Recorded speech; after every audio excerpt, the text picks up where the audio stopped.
Want to attract and convert more leads?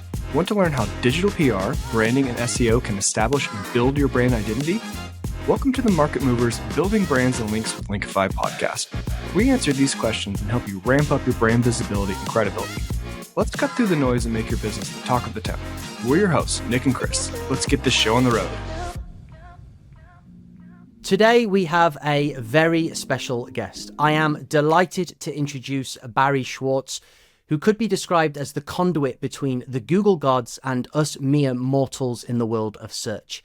Barry is the founder of Search Engine Roundtable and a long-standing news editor at Search Engine Land.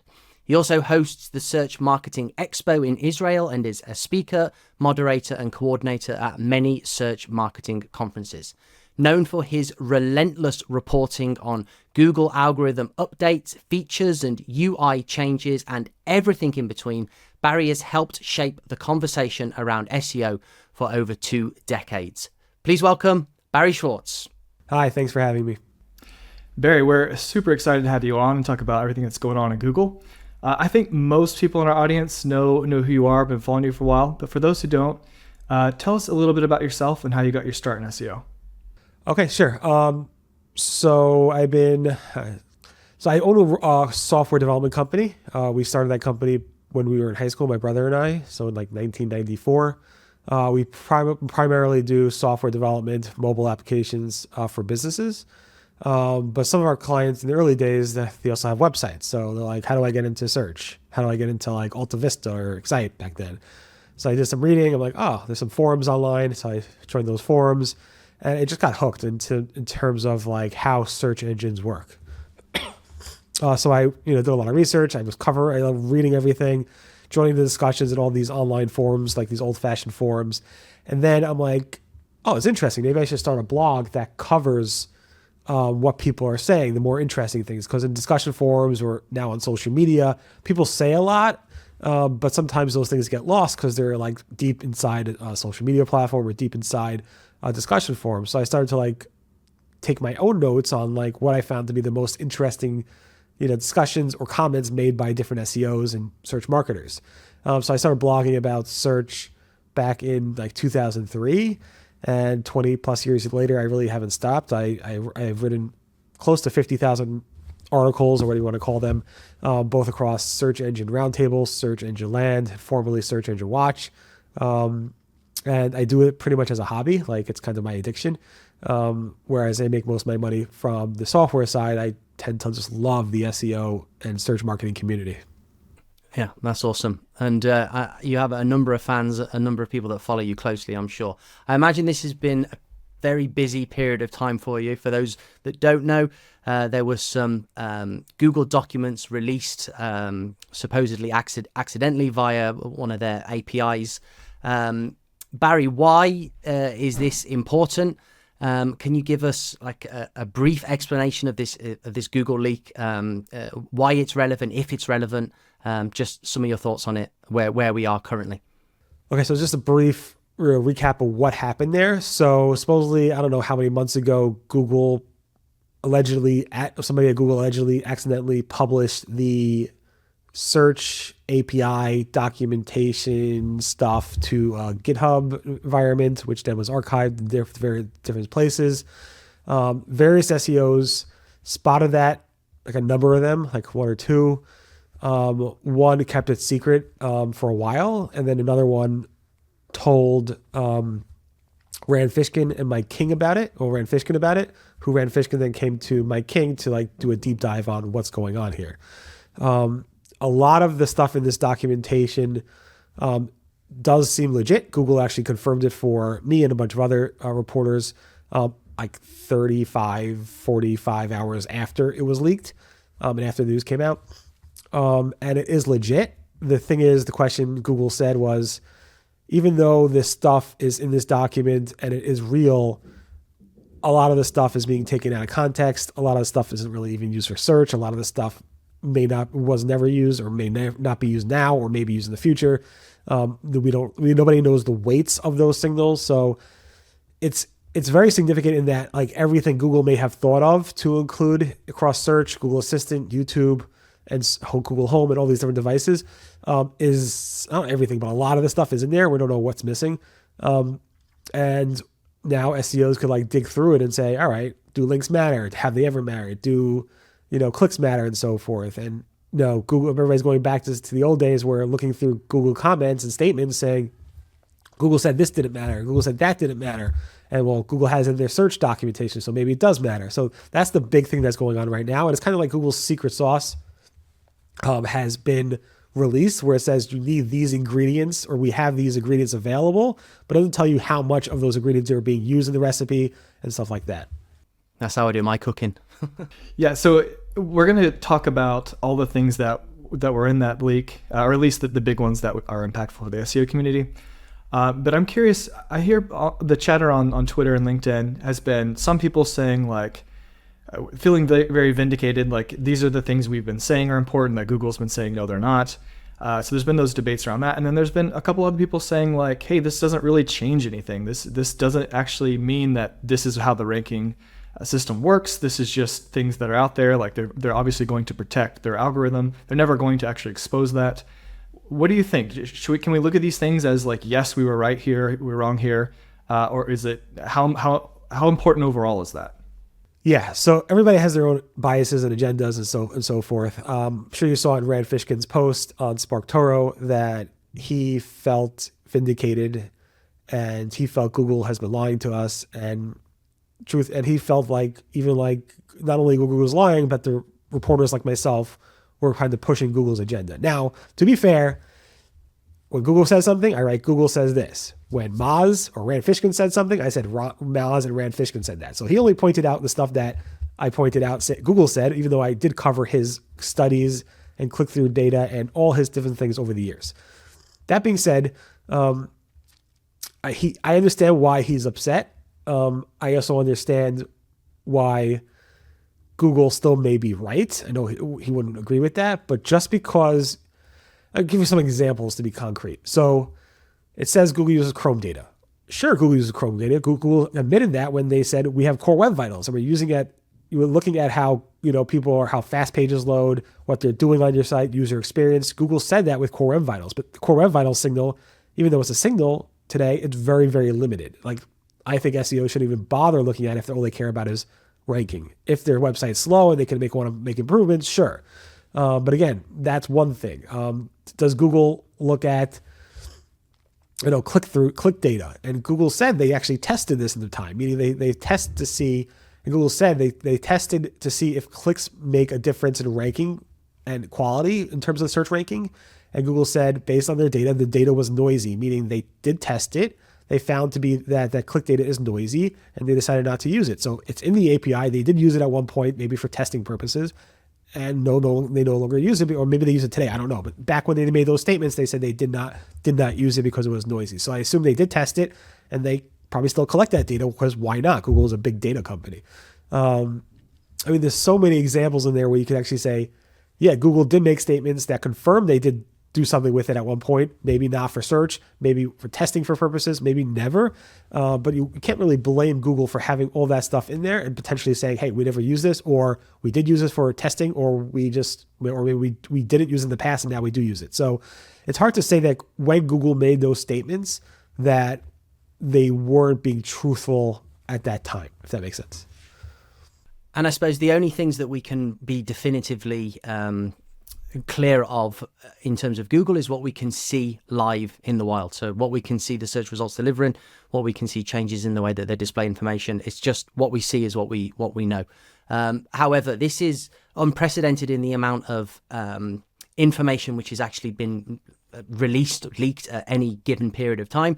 And so it's certainly an interesting period for SEOs to take this information, which, like you've said, and many people agree, and Google have confirmed, there's no weighting to any of these components. Many of them they have said have been used in the past and no longer being used in the future. But what it does give is it gives us an insight into stuff they may be using, and then we can, as SEOs, test that. So a couple of the things that we found interesting, one was site authority. What's your view on that and what that could mean for us as website owners? Yeah, so I mean, again, this is something that Google has said they do use. I know Google has said they don't use domain authority.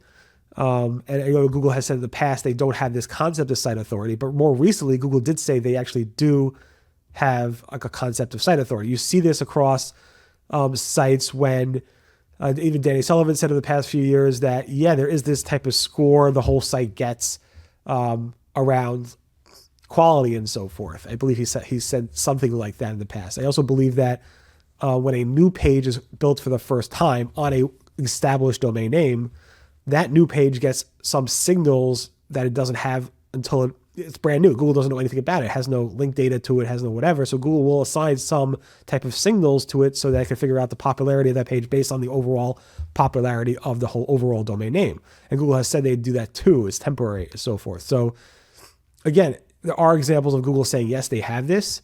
There are examples of Google are saying we don't have domain authority, which is again specifically a Moz metric. Google being very careful with their words. At the same time, Google said they didn't use any sort of concept around, domain authority or site authority, but yet there is a signal there. So again, it's there. It would shock me today that if Google didn't say like this is the overall authority of a website in a specific maybe topic per se.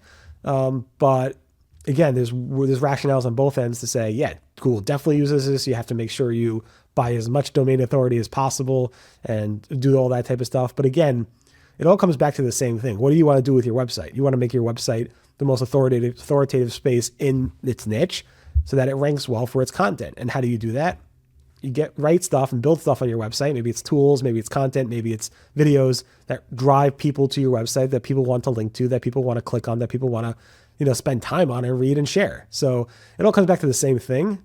But yeah, I mean, I do think Google, it's one of those tightly debated topics because again, Moz had a metric and they wanted you to buy their software so they could actually see that metric. And people were selling DA like crazy. Back when Google had the toolbar, the Google toolbar, people were selling PageRank because it was a metric. Google got rid of that and made Moz's domain authority metric very, very valuable. So, I mean, there's a lot of reasons why Rand would publish his stuff. And he's a great guy. He's done a tremendous amount for the SEO community over the years, and he still does. But at the same time, I think some of that was maybe influenced by selling more software. Maybe behind the scenes. I don't think he's that type of person that would intentionally do that. And he really believed that his studies proved that Google used these types of metrics for those purposes. I remember him standing at a conference with, I don't know, hundreds and maybe like 1,000 people, more 1,000 people, like saying, people, do this search. Go ahead, go to your phone, open up your phone right now, do a search for this, and click on the second link. Okay, do that right now. All right, now go back to it at the end of the conference. Did that second link move up to position number 1? For most people, yes. But keep in mind, Google also has something called previous query and previous immediate like clicks and stuff like that. So Google will customize the search results based off of that type of stuff, based on your own search behavior. And if you're all sitting in the same room and so forth, maybe Google uses that for, all right, these are all people all right next to each other in a certain like region, like sitting in New York City in the Javits Center. Maybe there's something going on trending right now with this website that we should push it up for a small period of time. It makes sense that they would do that. It doesn't make sense that it would be a long-term ranking signal where you could hire people overseas for really cheap or build robots to do this, where they just click on your search result and artificially inflate your rankings in the long term. Short term, maybe. Long term, it just doesn't make sense. There was a search engine called Direct Hit that uses click data, and that was their claim to fame. They're no longer in business. There's a lot there. So I'm curious. You mentioned that they are somehow tracking like the authority of sites. I read that there was an attribute that was specifically marked for small sites or blogs. Can you tell us anything about that? Yeah, again, we don't know what it's used. Small sites, I mean, you could theorize, people are like, Google hates small sites, they're going to go ahead and downgrade them because they have the small site label. At the same time, you could say like, well, Google might say, this is a small site, maybe it needs a little boost because, they can't really compete with link data and other stuff. So it's hard to say exactly what it is. Sorry, don't want to cough on the mic. And it might be also a thing with Google News. Like there's also this category of like small publishers and stuff like that. And it's just hard to know exactly. Again, there's no context there, so it's really impossible for me to like even guess. I think that's going to be the main issue with all of these elements that have been leaked. Is we're going to have to sort of just test against them and then see. What would you say about Nav Boost? This is another one which we're seeing a lot, especially on Twitter and LinkedIn. People are really going crazy over this one. What are your thoughts on Nav Boost? Yeah, I mean, that seems legit. Again, the Department of Justice has emails around that and saying it's their most important signal at that time when it was, I don't know, a few years ago. Maybe first, could you explain what Nav Boost is? So Nav Boost is basically something, again, was uncovered by the Department of Justice. It's an algorithm that basically improves search results for navigational types of queries, according to this document. It uses like signals like user clicks to determine what's the most relevant results. It remembers past clicks for queries up to 13 months and segregates those results based on characteristics of local, like geo-based stuff and device types. There's also the concept of glue in Nav Boost, which aggregates things like clicks, hovers, scrolls, swipes. It basically looks at users' click data and how they're going to websites, pogo sticking, and all that type of stuff, which Google has said they don't use click data, they don't use this stuff. So according to the Department of Justice, said there were documents that revealed that they do use this stuff. How do they use it? It wasn't said. They use it for search rankings per se. It's kind of foggy if you look at those documents, if they actually do use it for search rankings directly, or if they use that to analyze the search rankings to see, are our algorithms ranking stuff as they should? So if this ranking algorithm is actually performing better or worse, are these websites that we determine to be quality, are they getting a higher click-through rate? Are people staying on those websites longer? Are they using those websites, or are they going back to the Google search results? And if they're going back to those Google search results, maybe we have to adjust our algorithms to make them better so that people want to go to websites that are better for them. Again, using click data and Nav Boost types of signals to determine, hey, are the search rankings algorithms that we have today, are they actually doing what they need to do? Or are they using those click signals in the actual algorithm and ranking purposes for ranking websites? And that's the big distinction that wasn't crystal clear from the Department of Justice. They do use it. It's an important signal that engineers you look at, but are they looking at it for, do our algorithms, are our ranking algorithms working, or are they using it to actually power the ranking algorithms?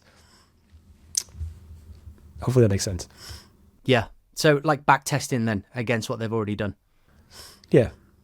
Same thing with quality raters. People are like, oh, Google uses quality rater signals for ranking. And Google said, no, we don't use quality rater signals for ranking. We use them to test to see if our algorithms are performing as we want them to perform.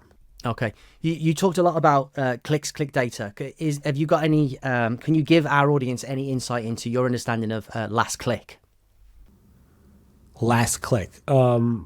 Again, I mean, that type of thing, like Google has said they use previous queries. So last click. So let's say you search for, I don't know, Jaguars, and you click on the football team and not the car and not the animal. Then you go back a little bit later and you search for Jets. Google might show you the New York Jets football team as opposed to showing you, flying jets or another type of jet or a toy jet. So that's the concept. That's what I would assume based on Google's previous communication that it means. Maybe it's also used for testing the search results as well. But again, you could say it has to do with ranking. And again, that is a ranking signal, it's personalization.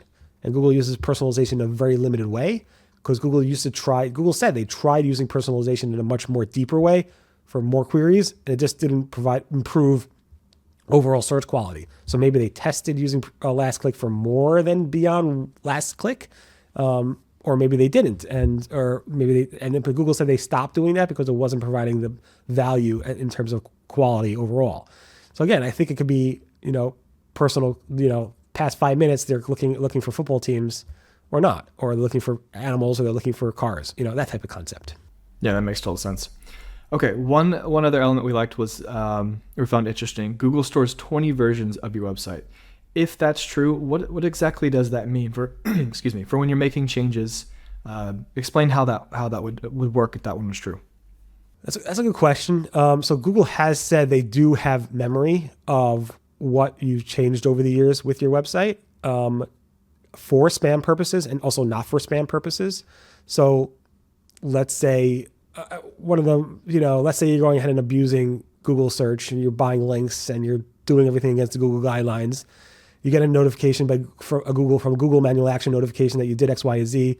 You remove the bad stuff, you put it back, and then your rankings will improve. This is the old days. This is what used to happen to people. The people used to literally they get slammed, they would fix it, their rankings will go back up, and then they would go ahead and put the stuff back there so they could actually go ahead and get even better rankings. And then Google would catch them again. There was a history. So it's kind of like a permanent record of your bad stuff that you've done over the years. I mean, it could also be related to other things like, the Google cache. It could be related to things like topic like changes. So let's say a domain name has been in business for a long time.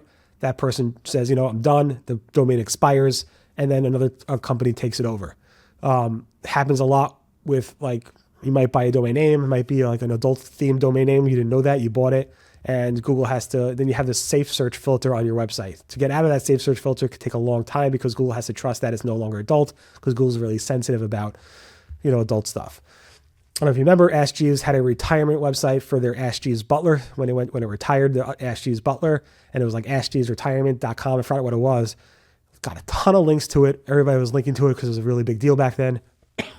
And then all of a sudden, they decided after a year or two to let the domain expire. Some porn site picked up all those links and really benefited off it. So if you wanted to visit Ask Jeeves back then, his retirement, you'll see he was now a porn star. So things change over time, and Google having a history of websites does help it understand and to be safe, especially around the safe search filter. They've talked a lot about history of websites around safe search when people are buying new domain names. It's a topic they've talked about a lot. Yeah, actually, you've just touched on expired domains, and obviously that's been a huge part of the SEO play for sort of fast rankings in recent months, years even. What do we think Google are tracking expired domains? Do they target expired domains currently, and what do you think the future looks like for that expired domain strategy? Do you think a future still exists for it, based on anything that we've read in the leaks or what you're witnessing?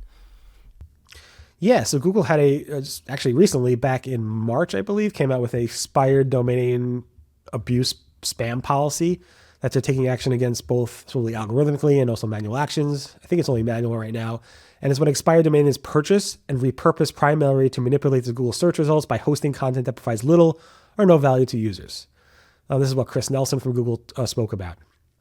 And things like, you see this all the time, people picking up domain names that had a good authority on them previously, and then, putting up spam on there or just trying to manipulate Google search results. So this is like a thing that's been going on forever and ever back in the old days. I'm surprised this is now only just a policy about it now.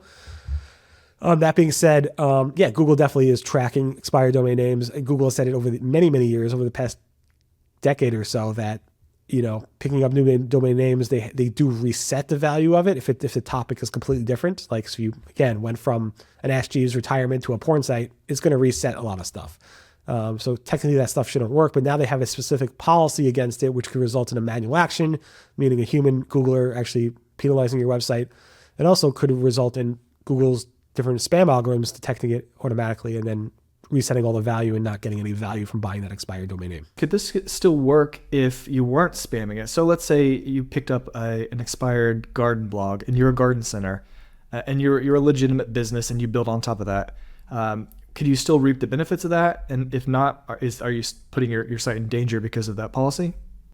So if you're buying a business and continuing to do that business and making it better, I don't think it would have any impact on it. If the domain name expired, and it does take time for Google. There's a lot of different, I'm sure Google changed this over the years, but there were times where Google said once a domain expires, it kind of loses its value. And then Google said it takes time for the domain that expired to use value. So let's say competitor domain name expires and you're able to redirect it to your own website. Depends how quickly it actually happens, I guess. Although it takes a while for domains to really expire. Was the website pulled down for a while before it was expired? And if so, was it 404ing? How long does the 404 take to actually take effect? So there's all these different variables that go into play. But if it was me and a big competitor of mine did have a domain name expire, I'd probably gobble it up because there's probably lots of links to it that even if people click through it to get to the website and they get to my website and it's exactly the same service, it's a win-win. The question is, will the signals that Google had previously actually benefit you?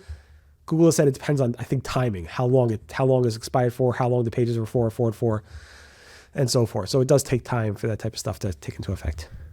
It seems like there's a lot of variables as well if you do want to just do it as a fast ranking play. A lot of things to consider and get right. So YMYL content, the leak seems to suggest has its own ranking score. Is this something which is to be of a surprise to us? Do you think it's true? Any insights on that?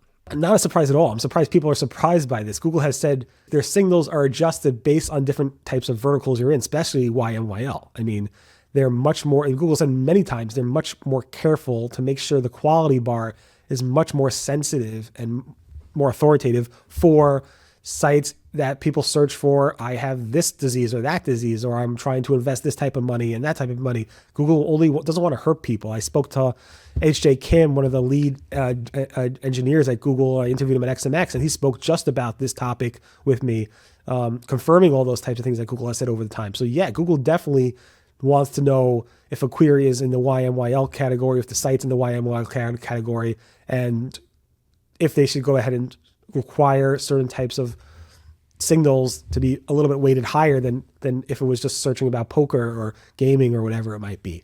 So I don't think I'm surprised people are surprised by this. And nothing's confirmed. Google confirmed this already. It's one of those other examples that Google has confirmed already and makes sense for them to use. Was there anything in the leak that you thought was shocking? Was there anything you maybe hadn't thought of before, or that just really jumped out at you? It's hard to know, because when you look at them, you're like, oh, maybe this is something related to a Google Home feature, or maybe it's something related to YouTube specific. So it's hard for me to say, oh, this is shocking, because I don't know what it's related to at all. So nothing really, like, I look through it, like, I think about, 60 something percent, and I'm like, I can't look at it anymore, because it's like so big. And I'm just waiting for other people to cover it, and like find their things, but nothing really, I look the 60 something percent that I look through, I'm like, okay, I don't know. I just don't know if this is shocking or not. What shocked me more is the assumptions people have made. Now, I've seen a lot, in terms of Google statements over the years. I've seen a lot of things that, I was told to me and shown to me off the record, and the assumptions that people are making based on these things, some of them are dead on, and some of them are completely off. And I don't know. Nothing has, based on what I've seen so far, nothing has shocked me. The more shocked me more is the advice that people are giving based off of these things. Do you think that this is something that Google is downplaying? Do you think if you were a fly on the wall in the Google headquarter offices when this happened, is this more information than they wanted to be made public? Or do you think that their official statement in relation to the leak was spot on, that this is just a bunch of stuff that they have maybe used, maybe not used, and it hasn't got them worried at all? Yeah, good question. I do think Google probably didn't want to comment at all about this. I think this was a big deal for Google. I think there's no way in hell they wanted to let this go out. People are like, oh, Google's AI overviews is blasting. Google sent out this, they let this search leak happen and to distract from everything. There's absolutely no way. First of all, the timing didn't make sense for that to happen, because the leak happened well before the AI overviews debacle. That being said, I don't think Google wanted to comment. I really pushed Google hard to comment. A few hours before they sent out their statement, they gave me a call about it. Of course, downplaying it. Of course, that's what they have to do. I think it would have made more sense for them not to comment at all. But they sent out their statement. Their statement does make sense. You could look at it and be like, yeah, okay. But yeah, I doubt Google wanted this to leak. I doubt this was something that Google, if they could look back and undo this, they would have definitely undone the whole entire thing. I think no one really pays attention to corporate press releases. Like, there's never any like valuable information in there. So we're all kind of used to ignoring that. I think for a lot of people, it was the fact that Google has said, like, these things don't impact rankings, when they've seen in their own testing that maybe they do. And so when they spotted them in here, it kind of confirmed it to them, like, all right, well, it is part of this, no matter how, much they're willing to admit, from our own testings, we see that these things work. And I think people really ran with that. Yeah, I don't blame them. Again, it's hard to always, there's so many different things happening with Google. It's hard to say this thing impacted and this is why my rankings went up. It's just almost impossible. So in the old days, yeah, we were able to test that like 15 years ago. Today, it's impossible. It's literally impossible to test that. Okay, let's move on then from the Google leak. AI overviews. The next, I think, very interesting thing that's going on. There's been a lot of talk about in the last couple of days about the number of AI overviews decreasing. Have you seen that? Yeah, I've seen the reports. Yeah, anecdotally, I've also seen it as well. It seems big. Like Bright Edge said, it went from 84% to about what it was like less than 15% of queries. And I think also SEO Clarity said it wasn't the same percentage, but it was a big decrease as well. And it makes sense. Google did say when they posted that announcement after everybody was complaining about the AI overviews that they're going to pull back a little bit and make sure it's shown for more. And honestly, I thought they would launch it that way. I'm surprised they launched it for so many queries initially. So yeah, I definitely think this is the right approach and expand it slowly over time. So yeah, agree. Barry, do you like AI overviews? I don't really have feelings about anything. So it's hard to know. Do I like things? I always like report about this stuff and I'm like, I don't have any feelings about them or reaction to it. You're a Google user though. Well, I guess more specifically, do you think they're an improvement to search results? I think they're important for the future generation that is just way too lazy to think for themselves or to do the research or to click on links. I think you get these people who are on TikTok. They just want to be told what to do. People are on, they don't want to do the research. And I don't want to they just want to be told, period. And I think Google knows that. And with AI and so forth, they could do it. Feature snippets were fine, but they need to do it for more types of queries, for more conversational queries. And that's where the users are going. So I think they had to do it. I don't personally like them. I wish they were. I don't trust them because I know they could hallucinate here and there. I know a lot of the examples we saw were people actually pushing Google to hallucinate with those results, even though Google said they don't really hallucinate. So I don't know. I mean, I personally don't like them, but I think it was a necessary evil for Google to do. Yeah, I think if they use answers from Reddit, they don't even have to hallucinate to come up with really bad answers. So where do you think things will? How do you think the AI overviews will shape out? What kind of queries do you think they'll stick for? What kind of queries do you think maybe will never be a great fit? What do you think will happen over the next couple of years? I think we'll see them for like a lot more queries in the future. I think they first have to get their ad systems to play well with it, meaning they have to make sure the people click on ads. They say publishers that need their clicks to make the content, and the ecosystem is very important. Obviously, they're more concerned about ads. They have to make sure that people are clicking the ads, which is interesting. They said right now it's like 15, like what Bright Edge says, 15% of queries. Probably those queries generally don't have many ads on them. The shopping related results, they got that under, like they have the shopping graph in there. So it's easy for them to implement ads in there. But I think as soon as they figure out how to get people to click on ads, they're going to expand it well beyond where it is right now. And you made a good point. Many SEOs believe that there should be a balance between what Google does and for the way it's evolving search, but also looking after publishers. But really, no, Google is looking after its ad revenue. So how should small publishers handle AI overviews? From what you're seeing now, I mean, I think Google released recently that the more clicks were being sent to publishers in their testing, but they didn't release any data on that. So that was interesting. Many people really wanted them to release some data on that. What are your views there? Yeah, it's kind of upsetting. So when I spoke to Google right before they launched AI overviews at I/O, they told me on the record that AI overviews results in more clicks to publishers, more than they would get from a link in the actual 10 blue links below that. So then there was more clarity. I'm like, first of all, I said, I don't believe you. And I'm shocked by that statement. And I'm like, if that was true, you would show us in Search Console. And, they don't. And then there was a little bit more clarity, I think, from Sundar Pichai, who was asked this question as well by The Verge. And he basically said, it's more clicks than you would get. I think how he phrased it was more like, if the AI overview is there, the AI overview, and you have your link in the card, you would get a higher click-through rate from the AI overview because that's the top versus what's below it, maybe on the fourth or fifth, I think. And now trying to listen to him, understand what he's saying is a little bit hard. So I do agree, like Google should show this in Search Console. They should have shown feature snippet filters in Search Console, performance reports, so you can actually see the click-through rate you're getting from there. You should also know when you're in there, so you can actually see it. It's just useful to know. But Google's not providing it, and it's really upsetting. And they're aggregating that that any AI overview click-throughs within the organic search on Search Console. Is that correct? Yeah, so it's aggregated. It's just like when Bing, same thing with Bing. When Bing launched their Bing Chat, now called Copilot, they promised us they would bring that data into Bing Webmaster Tools. And when they launched it, and they actually showed us filters for it or the previews of it. And then when they launched it, they said, oh, we're going to include it with the overall web results and not break it out. So Google did the same approach. And I don't blame them because it probably has a lower click-through rate than normal web results, but Google won't admit that. So I think over the next few years, then the goal for SEO is going to be to be in the AI overview result, be recommended by the AI. Is there any indication yet as to how we'll be able to do that? I know there's been lots of examples where the AI overview is picked like a result that wasn't in the top 100 or was really outdated information. They're obviously going to clean that up. That's not going to stay the case. Is there any thought on how we can right now prepare ourselves to be recommended by the AI overviews in the future? Yes, there's a bunch of SEOs doing tests right now. I think Cyrus Shepard did one test.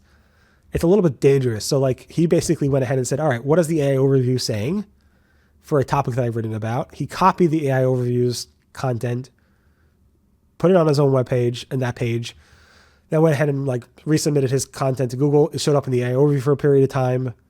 That was the first card, but he lost the feature snippet right below it. So it's not like a playing it. Your SEOs are testing this like crazy. I don't blame them, but it's going to be one of those things you have to test over and over again because Google's constantly tweaking. They just released another, I called it the Ray update, where they tweak the algorithm of the AI overviews. So I think it's going to be a lot of testing that SEOs have to do to see if they want to show up in that AI overview and what it takes to be there. So it's just mostly around tweaking your content and waiting and seeing what happens and how it affects the other listings in that search result page. It's going to be an interesting few months, I think, isn't it? Backlinks then. We're wrapping up now. The leak, what you're seeing, where we're going with AI overviews. Links still an important part of the Google algorithm. Where do you see that we are now and in the next couple of years and all the way into the future? Yeah, I mean, if you go by Google statements, links were the most important signal back, 10 years ago, so forth. Then Google said it's less important and less important, now than it ever was. Do I believe them? Yes. How less important? I still think they're very important. But I think Google's much smarter about what links should count and how much they should count for our website. And again, ultimately, I think getting links naturally through building out content that people want to link to is probably the best approach, and that you shouldn't go out there and buy links and so forth. I've never purchased a link for my website. People just tend to link to it. I think that's the best approach. It's not easy for everybody to do it that way. But again, that's what Google's PageRank algorithm was all about originally. Natural links and so forth. Obviously people gamed it, so I do think, content is more important than links. There was a big debate, back in the early days of SEO, 2002, 2003, 2004, what's king, content or links? And back then it was links. Now everybody would agree probably it's content because it's hard to replicate. I mean, now with AI content, it's whole new beast. But yeah, I do think links are less important than content, but ultimately I do think links are important. Yeah, definitely the source you're getting them from. Yeah, that's going to be very key. All right, Barry, this has been a fantastic talk. To wrap up, anything else going on in the SEO world that's got you excited? No, SEO's dead, so I think we're done. Wrap it up. No, I'm joking. I don't know when this is going live, but I interviewed Elizabeth Tucker, who announced the Google Core update, where a lot of people are still stuck with the September helpful content update that did not recover.